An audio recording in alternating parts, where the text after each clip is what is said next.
Halo semuanya, perkenalkan, nama saya Dimas Ragil dengan NIM 122290041 dari program studi Sains Atmosfer dan Keplanetan, Fakultas Sains. Materi yang akan saya bawakan adalah pemodelan badai tropis dengan subjudul Exploring Atmospheric Dynamic and Forecasting with Numerical Model. Badai tropis merupakan fenomena alam yang memiliki dampak besar dalam lingkungan kehidupan manusia. Pemahaman yang mendalam tentang dinamika atmosfer dalam badai tropis sangat penting untuk memberikan peringatan dini dan mengurangi resiko bencana. Ada tantangan yang perlu kita hadapi, yaitu berupa faktor-faktor seperti perubahan suhu permukaan laut, aliran udara konvektif, dan efek Coriolis yang menambah tingkat kesulitan dalam meramalkan perilaku cuaca tropis dengan akurasi yang tinggi. Tujuan presentasi ini adalah untuk menyajikan pemahaman yang mendalam tentang dinamika atmosfer dalam badai tropis serta penggunaan model numerik untuk memprediksi perkembangannya. Saya akan membahas prinsip-prinsip dasar mekanika fluida yang digunakan dalam pemodelan model numerik yang umum digunakan. Dan bagaimana model-model ini dapat membantu dalam mitigasi dampak badai tropis. Pada gambar yang saya tunjukkan ini adalah fenomena atmosfer dalam badai tropis. Mungkin kalian bisa lihat di slide yang kalian saksikan sendiri. Ada beberapa faktor yang penting perlu kita ketahui dalam model badai tropis ini, yaitu aliran konvektif, siklonik, divergen, dan konvergen. Pada gambar yang kalian lihat sendiri menunjukkan struktur awan dalam badai tropis dengan aliran sinklonik yang terlihat jelas di sekitar mata badai. Ini menggambarkan pola kompleks aliran udara dan pembentukan awan yang terjadi dalam badai tropis itu sendiri. Kemudian ada aliran konvektif, yaitu salah satu aliran udara yang paling signifikan dalam badai tropis. Aliran sinklonik sendiri adalah gerakan memutar dari udara di sekitar pusat tekanan rendah yang itu disebut siklon tropis. Kemudian ada aliran konvergen, terjadi ketika udara bergerak menuju pusat badai. Aliran konvergen dan divergen ini juga memainkan peran penting dalam dinamika badai tropis. Aliran konvergen terjadi ketika udara bergerak menuju pusat badai dan menyebabkan udara itu naik dan membentuk permukaan awan. Sebaliknya, aliran divergen terjadi di lapisan atmosfer yang lebih tinggi, di mana udara bergerak menjauhi pusat badai. Makanya terjadi perputaran badai yang besar itu. Kemudian dasar saintifik dari pemodelan yang saya buat adalah ada beberapa persamaan, yaitu persamaan Navier-Stokes, persamaan kontinuitas, persamaan energi, dan efek Coriolis. Persamaan Navier-Stokes ini menggunakan konversi momentum untuk fluida dan digunakan untuk menentukan distribusi kecepatan dan tekanan dalam sistem badai. Persamaan kontinuitas sendiri yang seperti yang bisa kalian baca yaitu menjamin konservasi massa dalam fluidanya nanti. Persamaan energi. Persamaan energi ini digunakan untuk menggambarkan perubahan energi dalam sistem atmosferik, termasuk transfer panas karena konveksi, radiasi, dan kondensi. Efek Coriolis. Nah, efek Coriolis ini yaitu fenomena yang disebabkan oleh rotasi bumi, menyebabkan aliran udara berputar dalam pola siklonik. Dan dalam pemodelan numerik, kita menggunakan model cuaca global, Global Climate Models, QCM.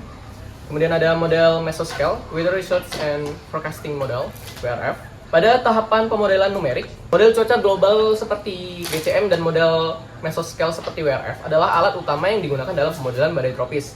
GCM membantu dalam memahami pola iklim global, sementara WRF memberikan prediksi detail tentang jalur dan intensitas badai. Tahap pertama dalam pemodelan numerik adalah inisialisasi model, yang menggunakan data pengamatan dari satelit dan stasiun cuaca untuk mengatur kondisi awal model. Kemudian ada solusi numerik. Solusi numerik digunakan untuk menyelesaikan persamaan diferensial parsial yang menggambarkan aliran atmosfer, memungkinkan kita untuk memprediksi perubahan cuaca secara dinamis. Tahap terakhir adalah prediksi dan validasi, di mana hasil model dibandingkan dengan data pengamatan untuk memastikan akurasi dan keandalan prediksi. Ada juga yang penting yaitu peran model numerik dalam prediksi dan mitigasi.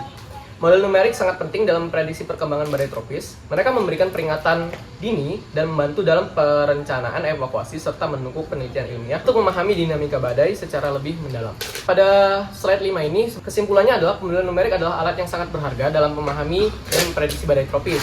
Kemudian dengan menggunakan model seperti GCM dan WRF, kita dapat membuat prediksi yang lebih akurat dan mengembangkan strategi mitigasi yang lebih efektif. Jangan bilang nggak hidup. Kemudian dari pembahasan tadi, ada pertanyaan dan diskusi. Bagaimana model numerik dapat ditingkatkan untuk memberikan prediksi badai yang lebih akurat? Hal ini dapat melibatkan peningkatan resolusi model pada rendering, penggunaan data pengamatan yang lebih baik, dan pemodelan fisika atmosfer yang lebih rinci. Pertanyaan kedua, apa tantangan terbesar dalam memodelkan badai tropis?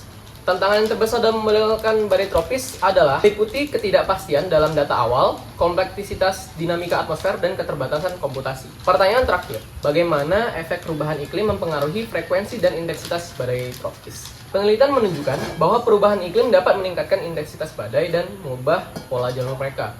Jadi, frekuensi intensitas badai berubah karena itu. Tapi selebihnya, mari kita diskusikan lebih lanjut jika ada aspek tertentu yang ingin kalian ketahui di pertemuan offline. Kesimpulan dari presentasi ini adalah ada model numerik seperti WRF dan GCM, kemudian validasi prediksi model dengan data. Yaitu kesimpulannya, model numerik seperti WRF dan GCM adalah alat yang kuat untuk memprediksi dan memahami dinamika badai tropis. Validasi prediksi model dengan data pengamatan aktual sangat penting juga untuk meningkatkan keakuratan dan keandalan model. Ringkasan poin-poin utama, ada pemodelan badai tropis, prinsip-prinsip mekanika fluida, pemodelan numerik seperti yang kalian lihat di slide PPT. Kedua, ada pentingnya pemodelan badai tropis, di mana pemodelan badai tropis ini penting untuk memberikan peringatan dini, melindungi nyawa dan mengurangi kerusakan infrastruktur ketika akan terjadinya badai tropis. Kemudian ketiga, masa depan pemodelan badai tropis, yaitu 1. Penelitian dan pengembangan lebih lanjut diperlukan untuk meningkatkan akurasi dan resolusi model. Perubahan iklim memerlukan penyesuaian dalam model untuk mengantisipasi pola cuaca yang berubah di masa depan. Sekian presentasi dari saya, lebih kurangnya saya mohon maaf dan terima kasih. Tapi masa nggak ada masaknya? Kompor gasnya. Ini mau diudahin apa gimana? Udah. Kak, kalau mau